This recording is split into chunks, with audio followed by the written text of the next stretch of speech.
Fish on. Fish on. Yes. Fish on guys. Fish on. Yes. Kinagat guys.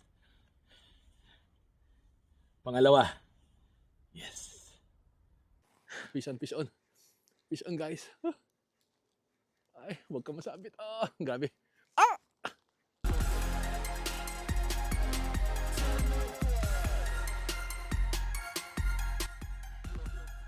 Nandito ako ngayon kay sa Yaguchino Watashino Passmark. So kung saan ay ito yung lugar ng mga korodai o yung Japanese black porgy or sea bream. Gagamit tayo ng sinking na jig worm. So ito yung Tyson na gamit natin.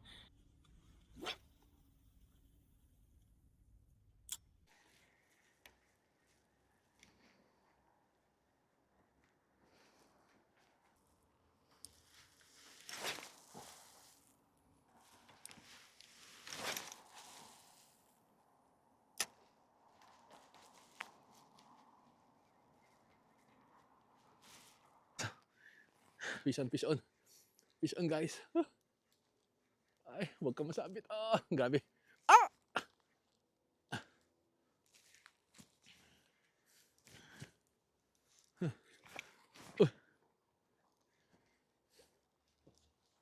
Uy, uy, uy. Oh, lay ng net ko. Ay, ay, ay, ay, wag ka.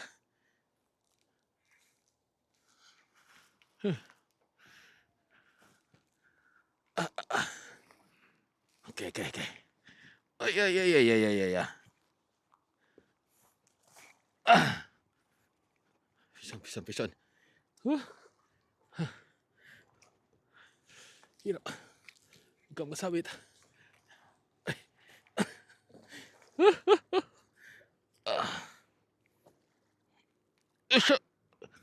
Yes. Okay.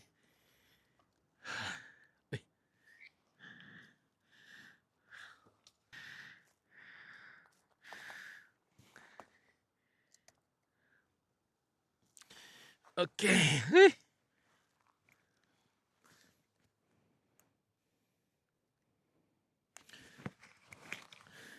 Sapit guys.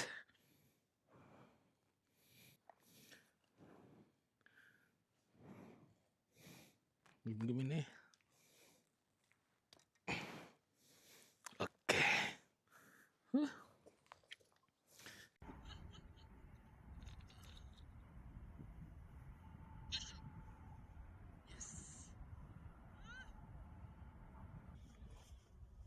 Korodai. Yes. Okay.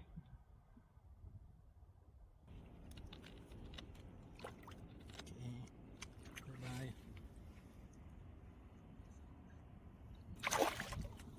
Ngayon yung characteristic ng area na ito ay buhangin. So, pero yung buhangin na yan ay hindi siya hindi siya flat na buhangin kundi yung parang disyerto na may mataas, may mababa, may mataas. So ang taas at lalim ng mga buhangin na yon, yung 10 to 20 centimeters lang yung diferensya. So may taas, may baba. So ngayon pag nag-cast ka ng lure, ito yung nababanggaan ng lure kasi di ba? So dito siya sa mababaw.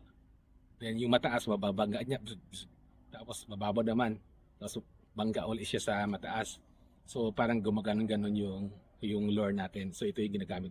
So ngayon, diyan sa ilalim, yung sa medyo mas malalim na part ng mga buhangin, diyan usually nakatago yung mga kuroday at saka yung mga sea bass. So yun yung target natin. So nandoon siya sa ilalim, hinihintay nila na dumaan yung isda sa itaas at yun yung i-ambush nila.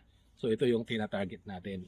So, dito sa style ng fishing, kung sa tina-target natin yung bottom, yung sa mga buhangin, kaya kadalasan, either na makakuha tayo ng sea bass or kaya kuroday sa reaction bite, kakagatin niya itong lure o kaya naman ay masasabit natin yung kuroday, yung sea bass at saka mga banak. So usually ganun yung case kasi nga nasa bottom tayo, nagdadrag talaga tayo ng lure. Kaya nasasabit yung mga isda. May tumlog. And then ano lang tayo talagang Pass retrieve.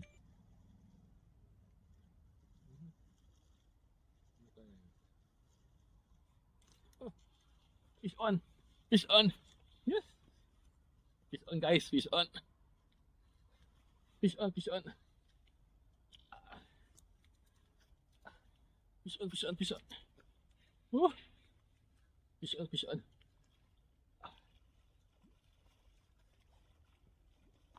Fish on, fish on.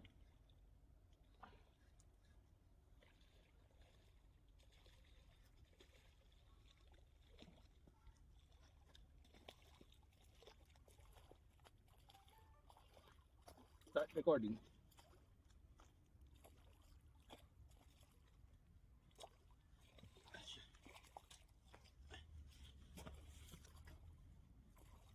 Sure.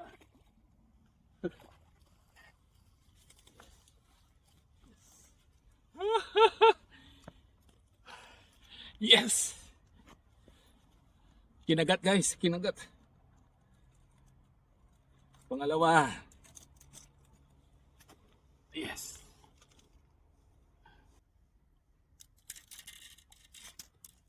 Yes. Kinagat guys. Pangalawa. Yes. Yan yung ating kuroday.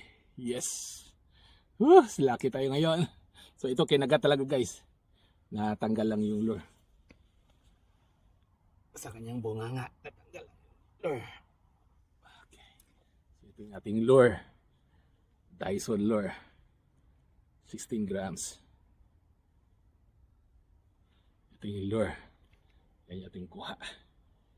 Yes. Ito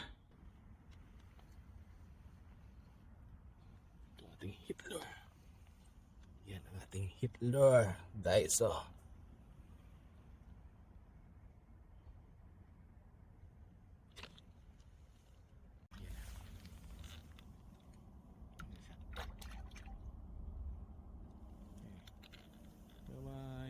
Ang bilis.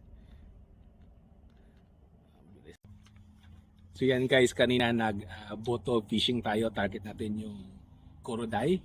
At kanina nga pag ano ko ay nakasabit ako ng isang malaking kuroday na 50 centimeters.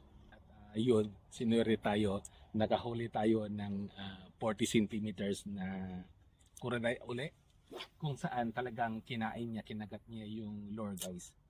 So yan yung ating fishing adventure ngayong gabi. Kung nagustuhan mo ang ating video, please subscribe sa ating YouTube channel.